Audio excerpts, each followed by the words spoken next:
નાસ્તામાં બનાવો બજાર જેવા જ વાટી દાળના ખમણ. એકવાર ખાશો તો વારંવાર કરશો યાદ. ગુજરાતમાં વિવિધ પ્રકારના ખમણ ઢોકળા બનાવવામાં આવે છે, ત્યારે આજે તમને ઘરે સરળતાથી વાટી દાળના ખમણ કેવી રીતે બનાવાય તે જણાવીશું. વાટી દાળ અને નાયલોનના ખમણ ગુજરાતમાં ખૂબ જ પ્રખ્યાત છે. વાટી દાળ ખમણ ઘરે ખૂબ જ સરળતાથી બનાવી શકાય છે. વાટી દાળ બનાવવા માટે ચણાની દાળ, દહીં, આદુ, મરચાંની પેસ્ટ, મીઠું, હળદર પાવડર, તેલ, કોથમીર, વઘાર માટે રાઈ, મીઠા, લીમડાના પાન, તલ સહિતની સામગ્રીની જરૂર પડશે.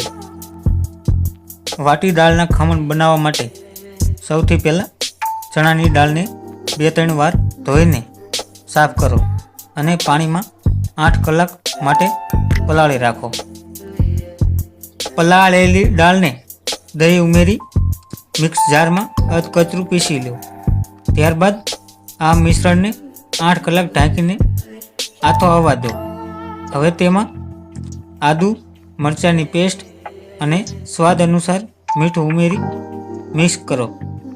સ્ટીમર પ્લેટમાં તેલ લગાવી તેમાં આ બેટર પાથરી દો અને 15 મિનિટ માટે સ્ટીમ કરી લો. હવે ગેસ બંધ કરી પ્લેટને બહાર કાઢી લો. તેના ચપ્પાથી કાપી લો.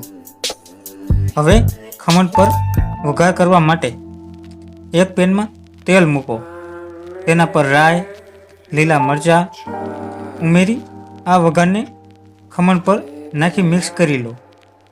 આ ખમણને તમે ચટણી સાથે સર્વ કરી શકો છો.